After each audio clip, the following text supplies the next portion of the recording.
Hello, everyone, and welcome to today's webinar presentation, Strategic Agility, Navigating Your Organization Through Turbulent Times. My name is Richard Faulkner, and I will be the moderator here in Chicago from LBL Strategies.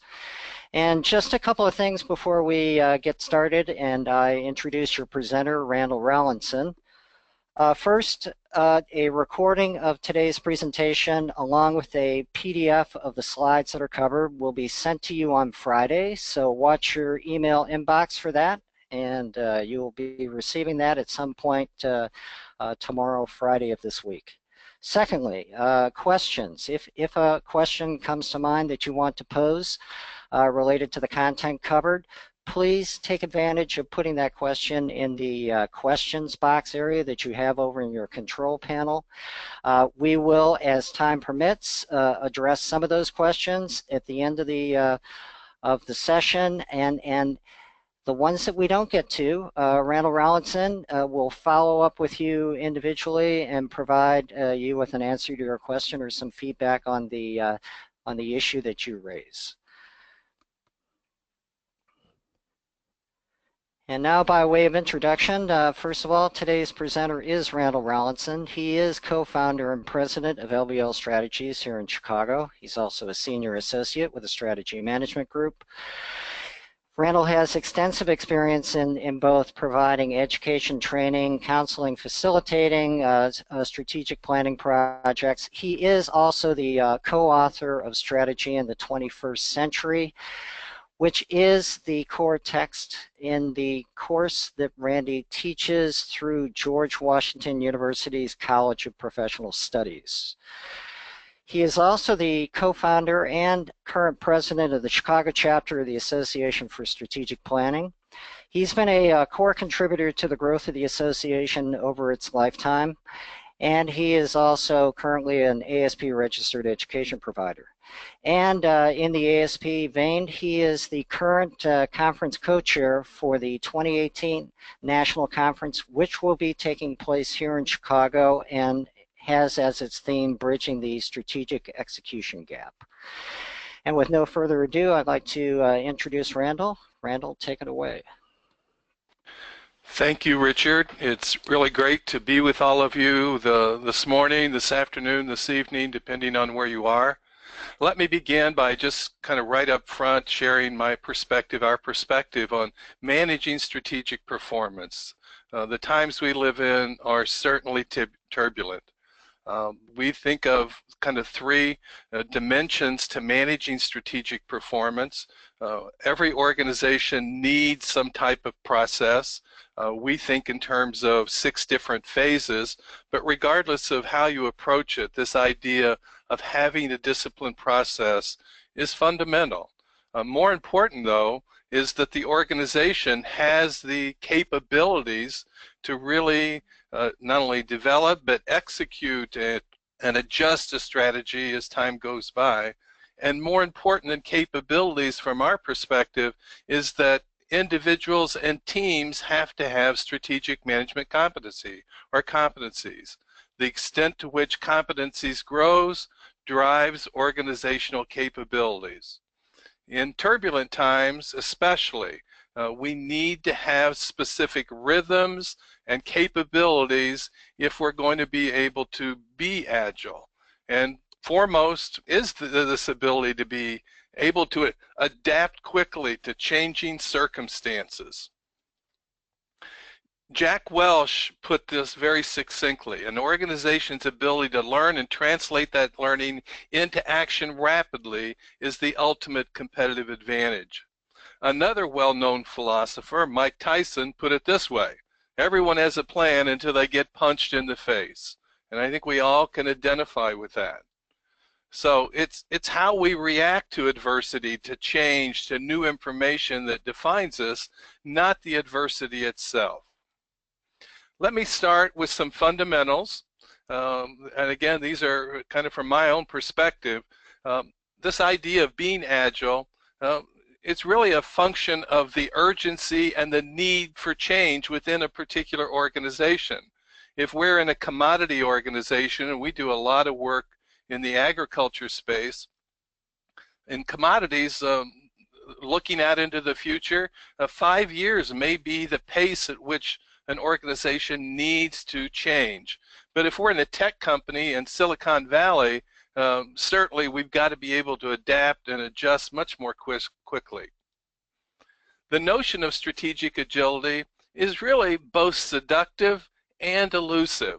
I mean, we all want to be agile, but accomplishing agility it comes with some significant changes that need to be made in the operations of our organization.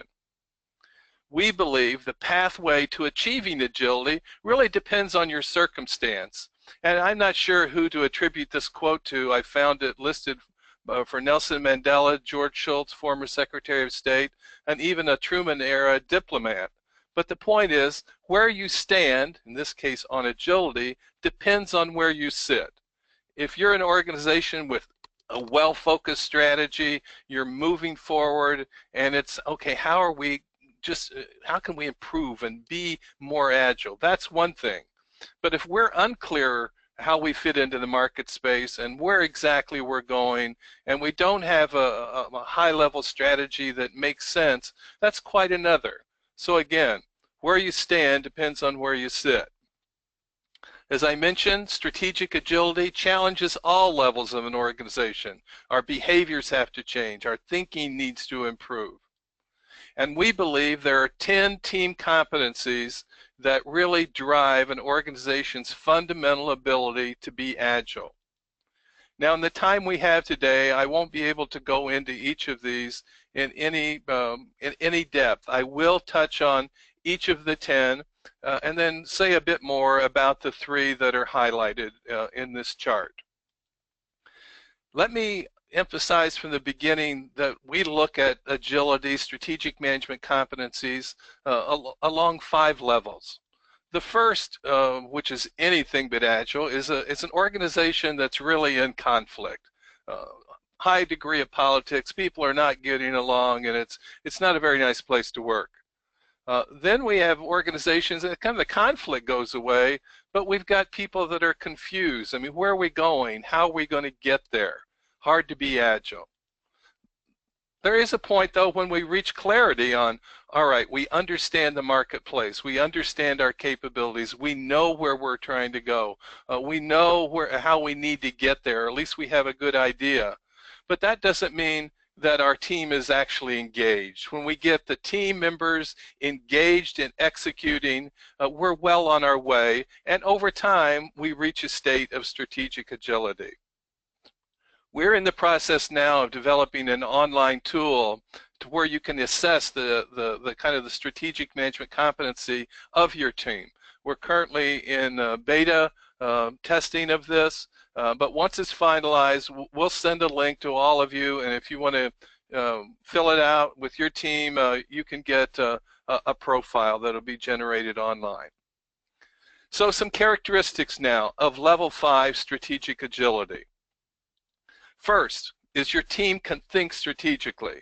If we're just one step in front of the other, doing what we need to do every day, we're not going to get very far in terms of being agile. But if we can instill a strategic thinking mindset and competency within our team, and we can use that then to move quickly and adapt and grow.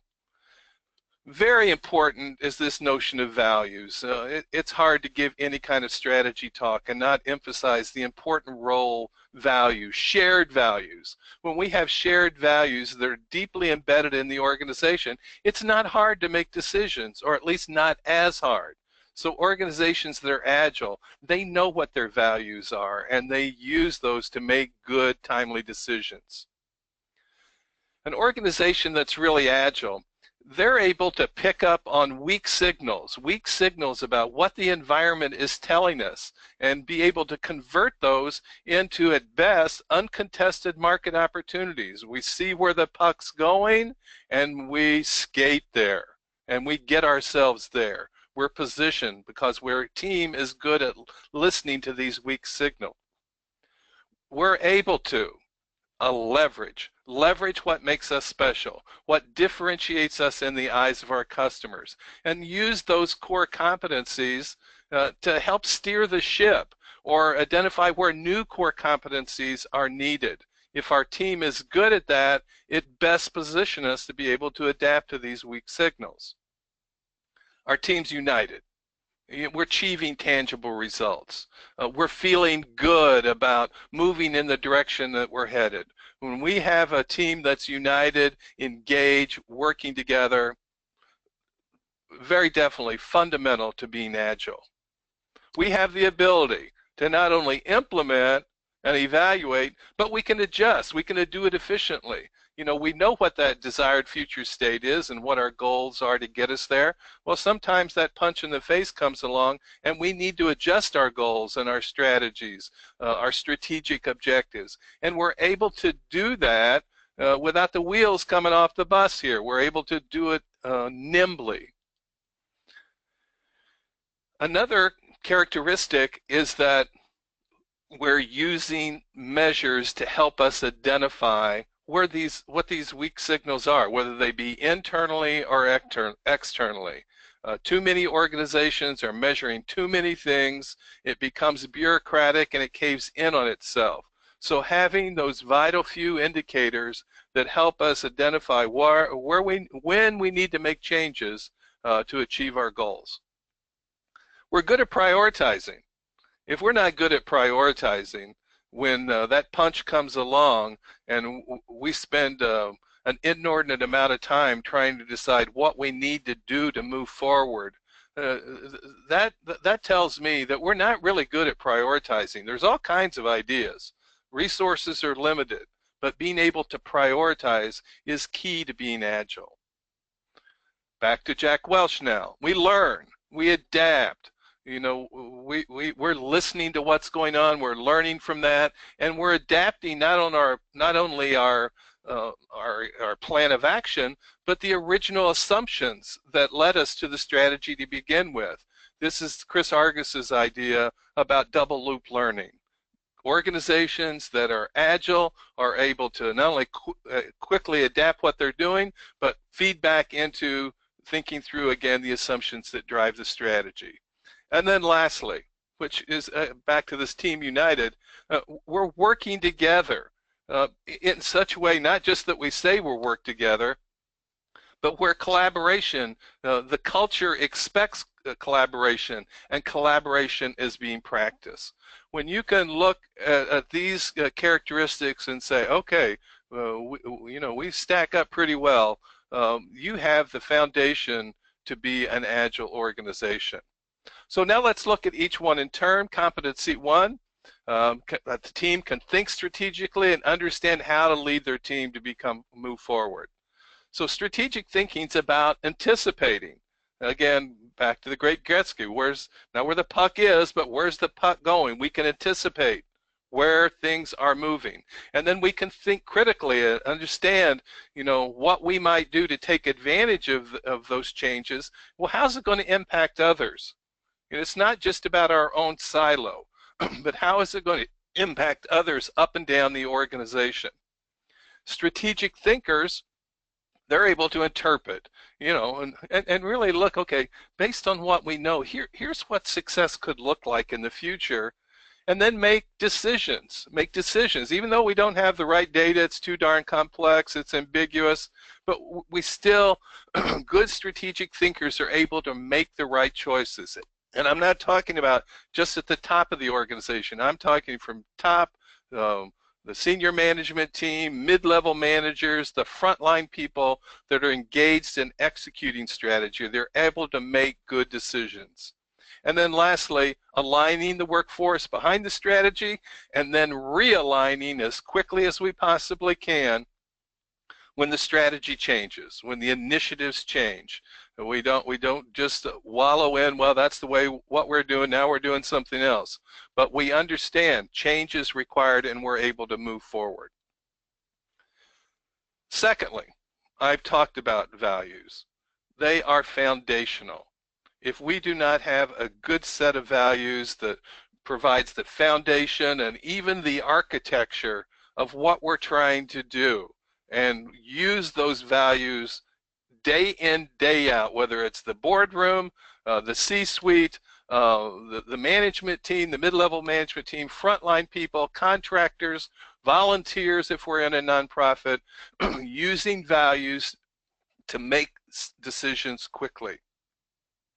Number three, we can convert that external environment, what the environment is telling us, into strategic intelligence. Not just information, but intelligence that guides our decision. Understanding what's going on in the macro level environment.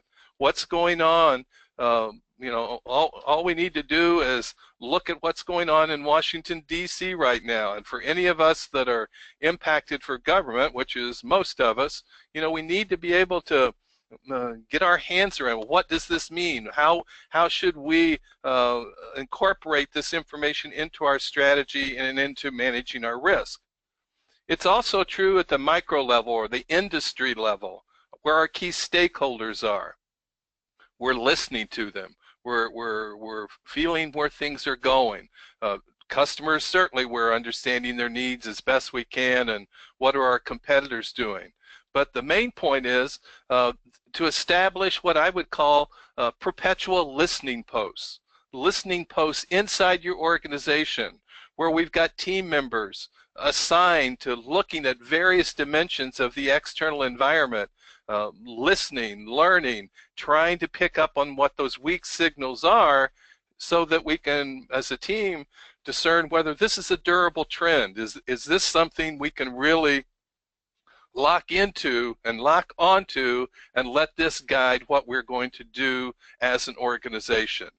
Let me incorporate an example here. We do quite a bit of work in the utility industry, and in the utility industry, certainly they're going through major changes, and one of our clients began tracking these signals, and you can see them kind of popping up on the screen. Each one is just a little blip of information. However, when you look at all these weak signals together, you can begin to see this durable trend, the emergence of the smart home, the Internet of everything, and Internet of things, I'm sorry, I guess Internet of everything almost in our homes anymore. But we're good at listening, what are these, stepping back and saying, okay, where is the puck moving? The fourth, good agile organizations, if they haven't identified and developed core competency, something that really differentiates them in the marketplace, I'd make the argument it's virtually impossible to be agile.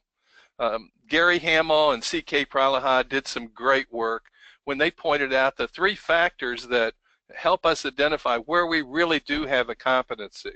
So if we're able to be agile, we should understand what it is about our products and services that gives us access to a wide range of markets, and it's very difficult for our competitors to imitate it. And then lastly, it makes a real contribution.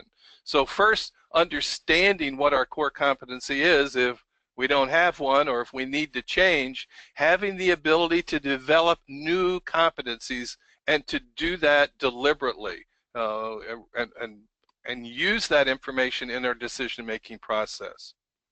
Competency, an example here, we do a lot of work with executive education, as you might guess. We do a great deal of work with George Washington University. We recently helped their executive education unit think through their strategy. We got permission from those folks to incorporate this slide.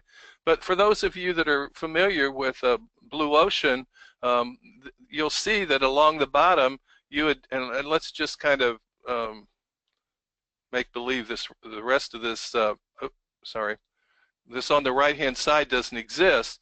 So they identified the competitive factors. They looked at their kind of low-profile competitors where they competed on price. They looked at the Harvards of the world to see how they really focus their strategy and where their value comes from. And what they found is, historically, they had been competing against the low-end competitors, the folks that have a very low price for their offerings. But then when they really came to grips with what is it that differentiates us in the marketplace, and they characterized it as being practical academics, where their ability to integrate both theory and practice in a way into their programs that really makes a difference for individuals and organizations and even the people they serve, and say we even track this information. What they were able to see by taking a look at what the market was telling us, that they could create even a blue ocean over here. But that signal came to them from taking time to listen to the marketplace, to have a team-based approach, decide what differentiates them, and then use that to drive their strategy going forward. The fifth one, and this is something I'm guessing all of us are very familiar with, is having a clear strategic direction. You know, knowing where we are in the present, and people have their own perspective, but moving towards through what Janine LaMarche calls the delta, which is not the old way or the new way of doing things, but we've got to move through the change to get us to the future. So good, clear, strategic thinking with a team that has a focus on what success looks like, and we're clear about what we're trying to accomplish, that lays the groundwork for being agile. If we haven't got clarity about what success looks like, what we're trying to achieve over whatever period of time, whether that's 1, 3, or 5 years, there's again no hope of being agile. We need to know what success looks like. The sixth one, we can identify, we can evaluate, and we can select goals, strategies, and objectives. We may have the clearest strategy in the world, but if some major, think about the people in Florida right now. I don't care what their strategy was. I mean, I was in the Keys last week, and what it looks like is much of the Keys could just get wiped away down there. So, okay, now, that punch comes. What is it? What do we need to do? Are our goals still the same? Do the same strategies still relate? Are we still focused on the right outcomes? Or do we need to listen, learn, and then agilely adapt? There's more than one way to move through this delta, and we start down one path, and then based on the things that I've talked about before, we're able to adapt and adjust as we go forward. We know about performance measures. I know a lot of you folks, or most of all of you, are here through the Balanced Scorecard and Strategy Management Group, and you're all aware of the good work that they do there related to scorecarding, and particularly around performance measures. So if we don't have the ability to measure what matters most, those vital few measures that we should be tracking versus the laundry list, we're not going to pick up on these weak signals. Too many measures leads to confusion. So I challenge you to think about, are we measuring the things that really are going to give us an early indication? Certainly we need lagging indicators, but to be agile, we need leading indicators. Where is the puck going? So again, focusing on measuring what matters most, and if we're doing that, it lays the groundwork for being able to adeptly change what we're doing, who's doing what, when, where, and how. Number 8. If we have a strategy and it has 6 or 7, let's say, tier 1 strategic initiatives, we've got to make sure we've got the right portfolio of work that we're going to be doing. This is something that I see far too often, and I know trying to do too much with too few resources. As people go through any type of strategy process, if we're doing it right, momentum starts to build. People begin to get enthusiastic. But when we get down to getting ready to execute, too often we've bitten off more than we can chew.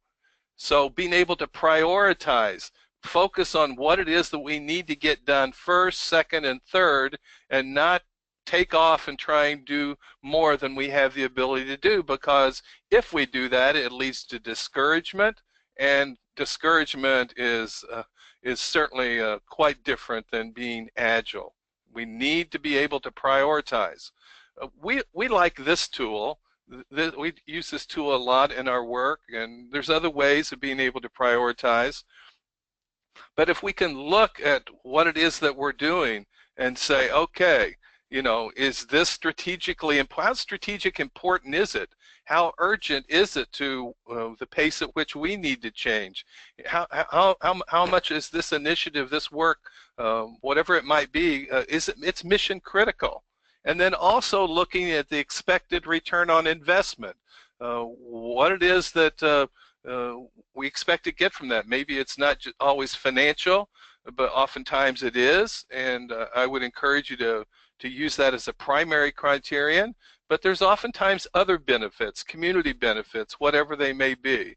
And the idea, organizations that want to give themselves an opportunity to be agile, they're focused in this upper left-hand corner. It's strategically important, and there's a high ROI.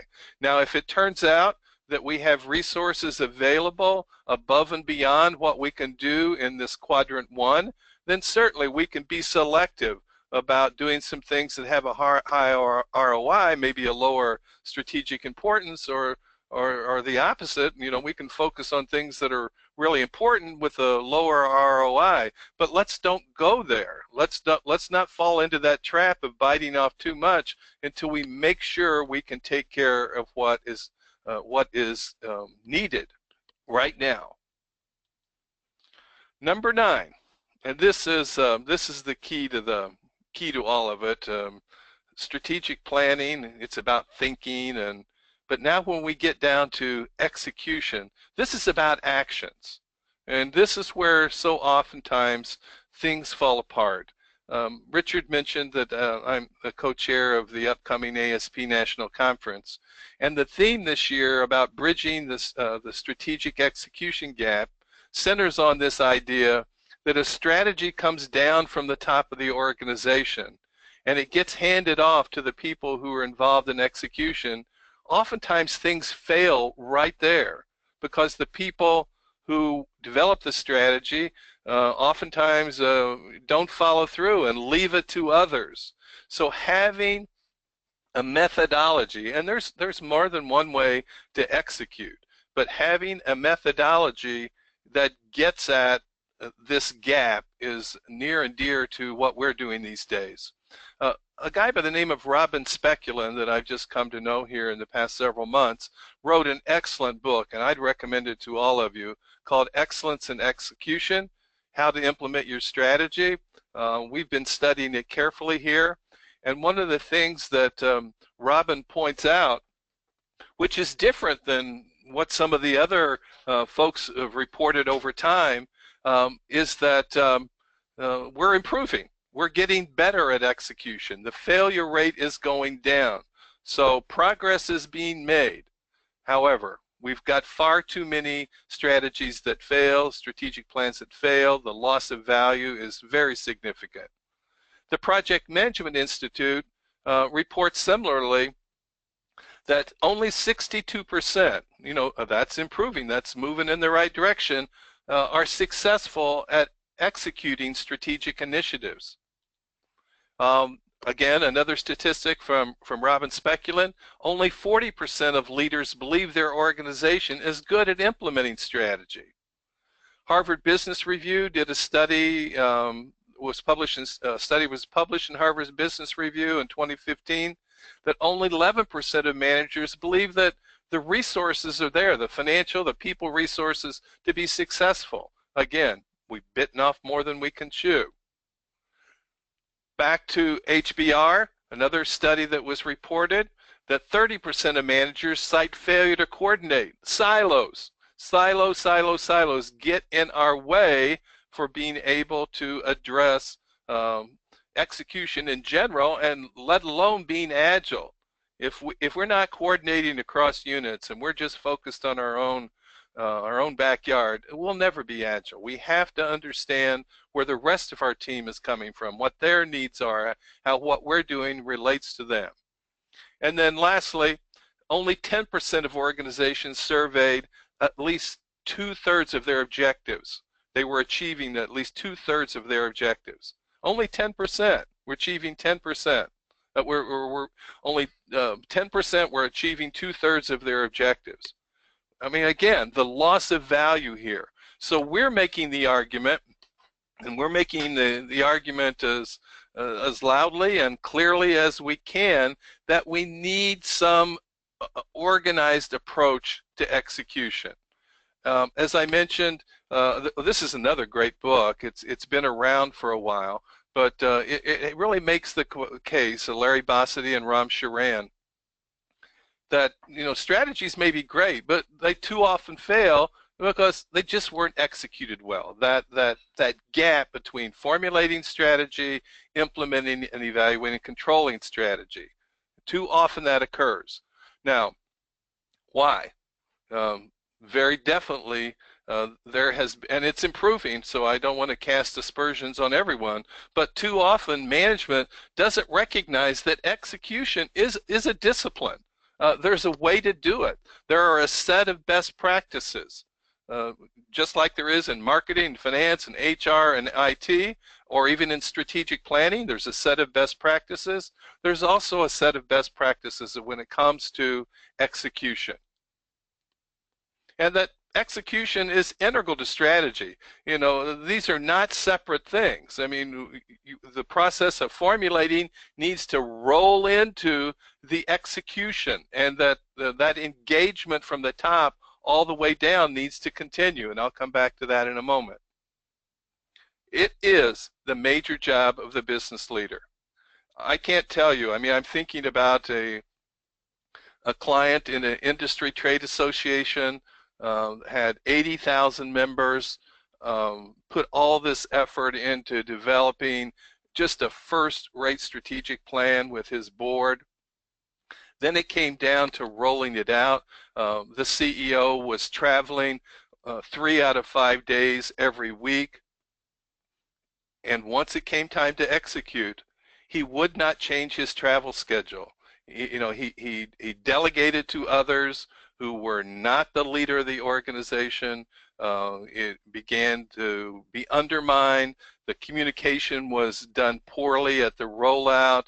The leader didn't stay in touch with the people, and it failed, and he lost his job.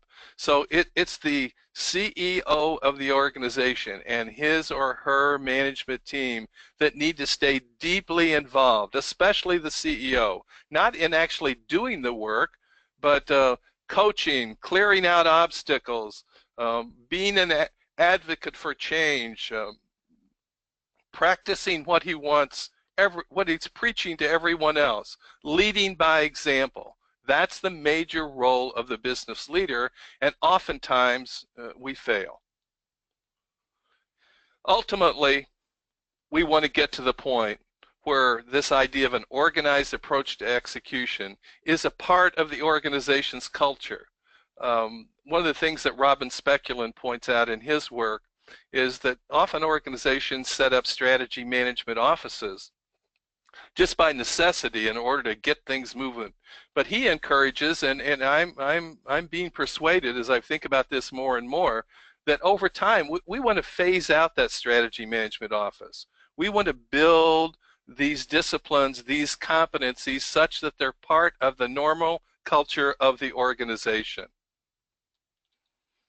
So here are some keys that I believe anyway that are key to being agile in executions.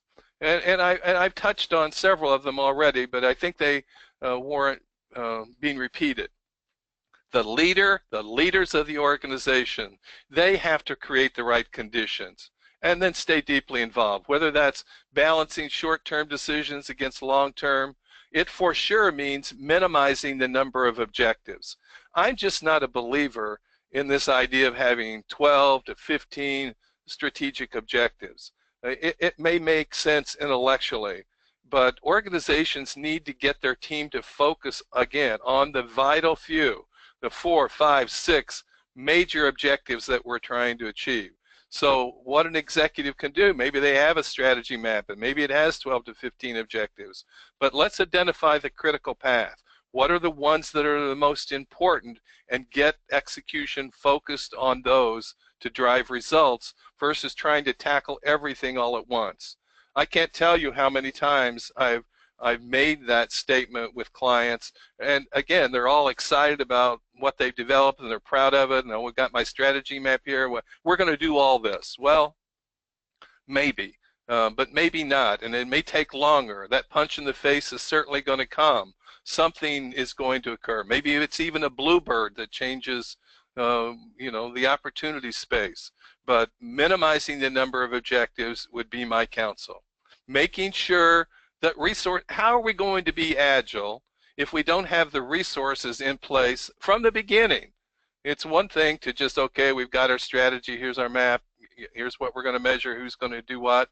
But if we haven't allocated the resources and have them in place for the people who have to execute, we're not going to go very far, and again, we'll get off to a slow start. Roles, responsibilities, accountabilities, all these things need to be defined.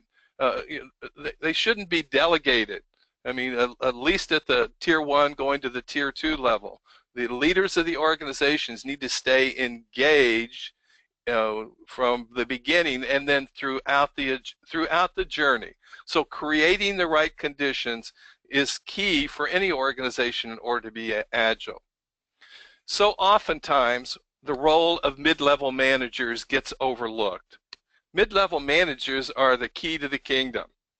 Again, I'll refer back to Speculant's work. He refers to them as the thermal layer, thermal, T-H-E-R-M-A-L.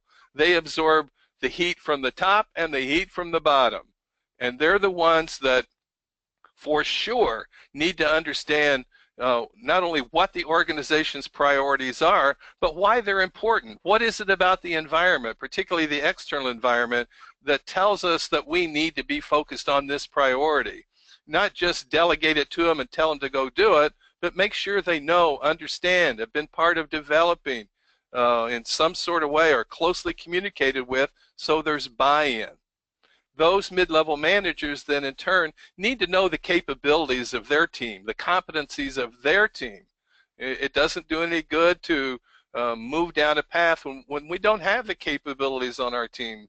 All we're doing is creating unrealistic expectations, and there's no way we're going to be agile if that's the case. We're able to guide these mid-level managers, because they're engaged, because they know that they need to think differently than traditionally and know that we need to be able to adapt. They're reading those metrics and seeing what's happened. Their job is to help their team take the right actions. This is critical. There's lots of ways, but being able, like we said before, look through complex information and be able to discern what the right action is, and then have built up the support and the relationship with their team to take the right actions. One of the things that I've witnessed more and more over time, I mean, human beings hate change. And none of us like change. Strategy's about change. Strategy execution about is implementing the change.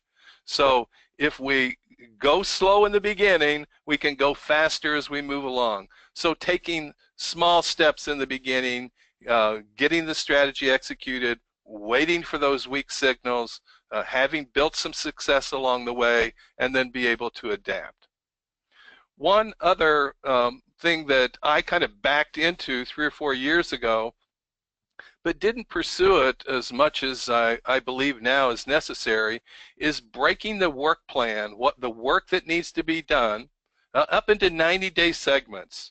If we go to our mid-level managers and say, okay, over the next 2 years, this is what we need to accomplish. We look at that tier 1 strategy map. Now we're at tier 2 in the function, the department, the business unit, or whatever. if we start laying out longer term objectives there to achieve the higher order objectives, it doesn't create the sense of urgency. It doesn't create the sense of engagement that we need with our employees. So creating the discipline, the rhythm, the routine of being able to say, okay, over the next 90 days, what is it that we need to get done, and how will we know we've made progress? That's absolutely critical to being agile. I guess it's one of the primary things that I've learned in the past couple years about agility is break the work up into bite-sized pieces, report on it regularly, do it in a transparent way. Not only transparent up to the top, but also down to the people who are on the front line. But then to break down those silos, we need to do it horizontally across the organization, where everybody sees what everybody else is doing, what they're trying to accomplish in the next 90 days. At the end of 90 days, okay, maybe we didn't accomplish all of it, but okay, we learned and now we can adapt. This leads to some new work that we're studying and moving into now. It's one of the kind of the newer concepts in strategy management, strategy execution, and it's called OKRs, and you may be familiar with it. It's gaining increased attention. This began really, or it took on, I guess you can trace it back to Peter Drucker and Andy Grove at Intel, and then John Doerr at Google. He was one of the original investors in Google, and it's spread to other tech firms. But it's adopting this idea of a critical thinking framework and, again, an ongoing discipline that seeks to ensure employees work together, focusing their efforts to make measurable contributions, that key idea, measurable, that drive the company forward. There's a great book by Paul Niven and Ben Lamorte that I would refer you to for a really good discussion. But like with what I would call kind of traditional objectives and KPIs, objectives are what do we need to get done in the next quarter? What is the outcome that we're looking for in the next quarter? And then the key result comes in, how much progress did we make? What is it that we're going to measure for the next 90 days to see whether we're moving towards really being accomplishing, having the team engaged, being able to adapt on an agile basis. There's some key features of OKRs. If we're a company that really needs to be agile, our environment is changing quickly, then we need to build this into our performance system. It may even change the way that you incentivize and evaluate employees, and we could talk more about that some other time. We want objectives that are ambitious. We want to have 90-day objectives or so that really stretch us. I mean, we're not looking to at the end of 90 days, oh, we accomplished everything. Well, if we did that, we probably set our objectives too low. They should have a stretch feel to them. Again, measurable, some way on to grade them. Let's say like on a 1 to 10 scale. How did we do in accomplishing what we set out to do? And the reading that I'm doing about OKRs say, well, if you accomplish 70%, you're really in that sweet spot. Don't worry so much about you didn't accomplish everything, but if we can demonstrate they're aggressive, they make us stretch, and we're making progress, we're well on our way. Transparency, again, I've talked about this. If the one thing that I would, I kind of come at this discipline from a psychology counseling point of view, and if there's one thing that it's just been the bane, and that I've, in over 35 years looking at this, poor communication. Not enough communication, not the right kind of communication. Too often we're hiding the ball. We need to have a transparent culture for OKRs to catch on, where information is shared and people don't feel threatened just because they didn't accomplish what they set out to do. They're easily understood, clear, plain language.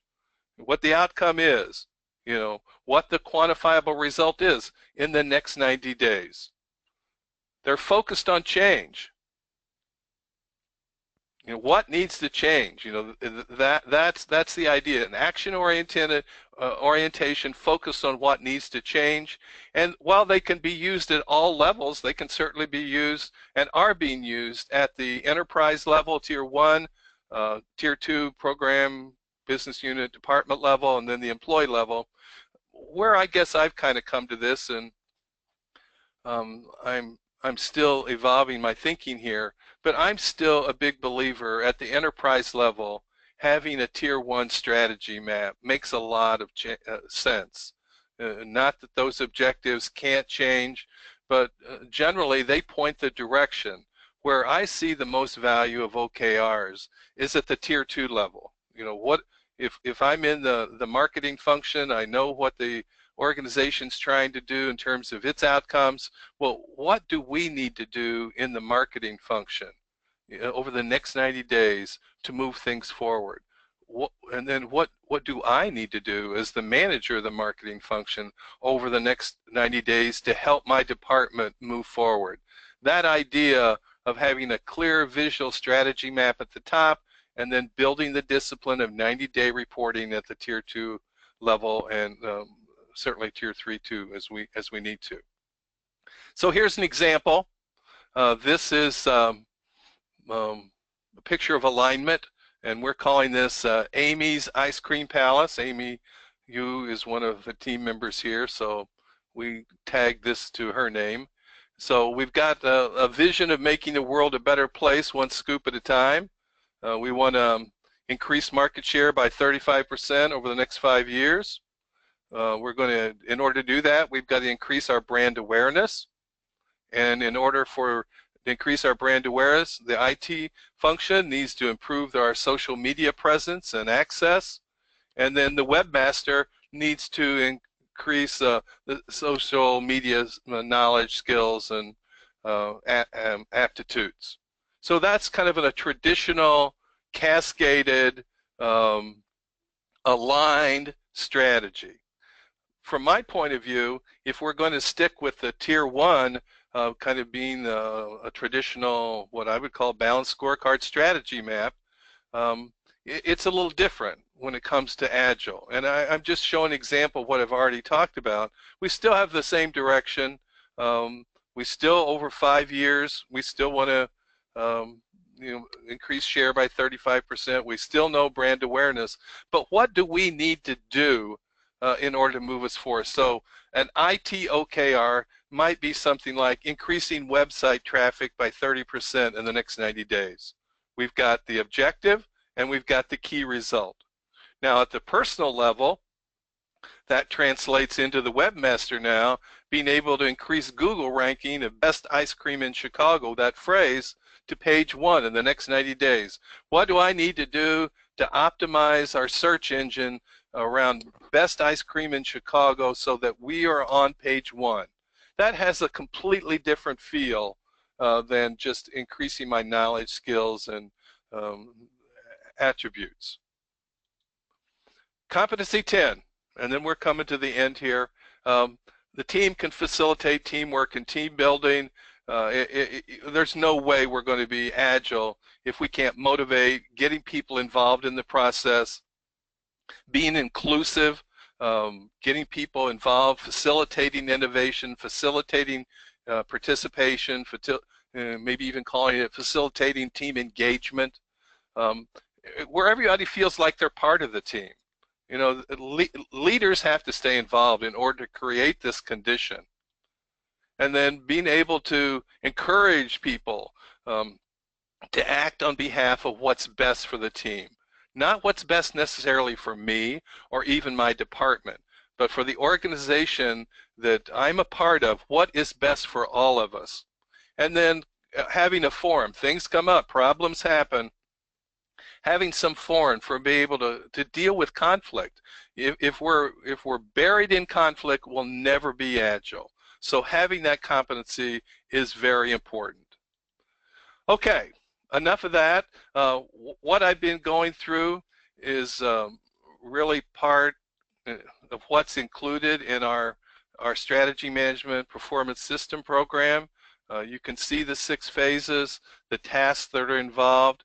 I'm guessing my instincts, my experience tells me that the key to agility primarily lies right here when we move into implementation, measuring, adapting. Certainly it influences all of the rest of the framework, but you know, assuming we have a good strategy, assuming that we have engaged leaders, when we come down to phases 5 and 6, is alignment and performance management is kind of the keys.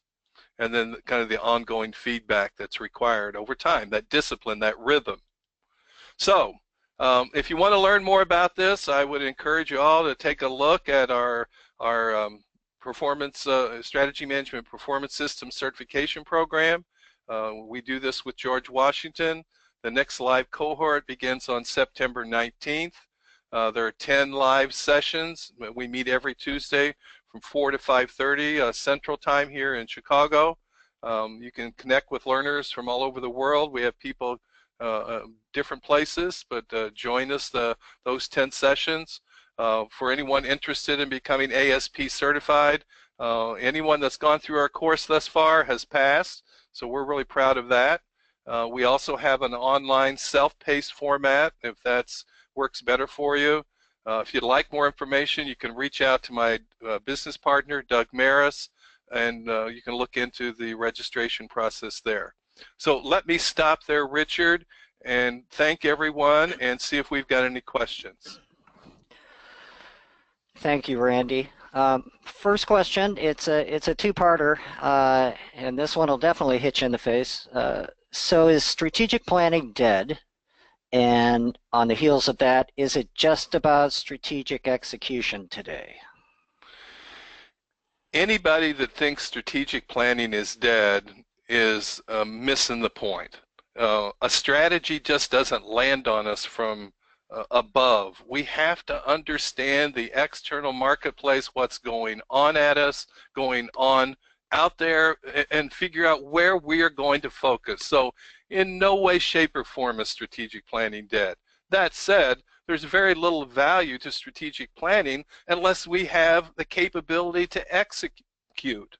These two pieces go together. Strategic planning is about thinking. Strategic execution is about action. If we're taking action without thinking, we're not going very far. If we're spending all of our time thinking and we're not taking actions, even if we take the wrong actions, we'll learn from that. So absolutely, these two things fit together and always will. Okay, another question, and this really gets down into the nitty-gritty of data collection and evaluation. It seems new trends of data science analytics are able to uncover information which is not so visible in the traditional ways of gathering information from data. What's your suggestion on this new blending on leadership management and data science? And the follow-up to that is, are we facing a new level challenge to manage the firms based on data science approach specifically? Absolutely. Absolutely. The future is not only data analytics, it's artificial intelligence. It's going to change every job on the planet. So I think as strategy professionals, we need to understand how data analytics feeds into the decision-making process. When I first started looking at data analytics a few years ago, my first reaction is, oh, that could make us obsolete. Well, it's not going to make us obsolete, but the role that strategy folks play, that leaders play, there is no doubt that data analytics is going to be a major contributing factor to helping us uncover those weak signals. You know, to be agile, we have to see where things are moving, and a robust analytical capability helps uncover where those correlations are. So that's my take, Richard. Okay, this one steps back and looks at the entire enterprise or organization. In thinking in terms of strategic agility, what do you have to say about maintaining old assets? I got lost here. Maintaining pre-existing assets within the organization that continue to produce benefits while acquiring new assets that are expected to produce benefits in the future. How do we strike a balance between these two competing sets of strategically focused initiatives or producers within our organization while ever being mindful of continuing to thrive among new competitors? So it's looking inward, looking outward. Well, that's quite a question there with a lot of different dimensions. I guess what I would say, you know, we're not looking to throw out what's working unless we see that the market's moving in a new direction. And if we do, and we believe that new market is going to be sustainable and what we're doing is likely not to be of the same level of value, then over time we may want to exit. Instead of doing it ourselves, maybe we partner up. Um, so we've got to balance new with old. Where I have the concern is when we keep doing everything we've been doing, and we also layer on top of it all of this new stuff, and then we find ourselves without the resources. Now we've got discouraged, frustrated workers, and agility goes out the window for sure. So again, it's leaders being able to balance what's working, what we're doing. I mean, when something's not working, it's easy to say, let's get rid of that. But when it is working, we have to put that up against where is the market moving? What is going to be required in the future? What are the resources we have to not only do old things that are working, but also the new things that positions us for the future? I'm not sure I'm completely getting at that, but that's my best shot right now. And we just have a couple of minutes left, so we'll end on this question. And again, it's a two-parter. Uh, is there any library out there that we can refer to in terms of developing the right measures for strategic objectives? And what is the best way to measure the progress of our strategic initiatives? Um, okay, so when I think about the first part of that question, I'm thinking more along the traditional lines of KPIs. And there are certainly publications out there. A KPI library is one that comes to mind. But every organization's different. The context is different. The situational factors are different. Rather than focus on, where can I find the best measures, I would focus on building the competencies to be able to identify what those measures need to be. Building the ability with your team to really think through what's the outcome, what are the things that we need to be paying attention to that will give us some indication in the future. So building that competency versus a publication to go look up, well, what should I be measuring? Now, in terms of at the initiative level, at the project level, time, quality, cost, they've always been out there. So we certainly want to look at that, but I guess we need to also bring in risk into the decision making, the evaluation, the prioritization process too. But fewer initiatives are better. Fewer initiatives are better. Time phased, reviewed regularly, but deciding from the very beginning in not only what the outputs of the initiative is going to be, but what are the outcomes? What are the concrete outcomes that we're looking for, and breaking those initiatives down into 90-day segments like we talked about before, I think will take you a long, long ways. Okay, that brings us to the top of the hour. We want to thank everyone for joining us today, and a reminder that you will receive the link to the recording of today's webinar along with a PDF of the slides covered in your email inbox tomorrow. So watch out for that. The questions that we didn't get to, as mentioned earlier, Randy will reach out to you with a response. So watch for that. And with that, we'll wish you a great rest of your day and see you soon.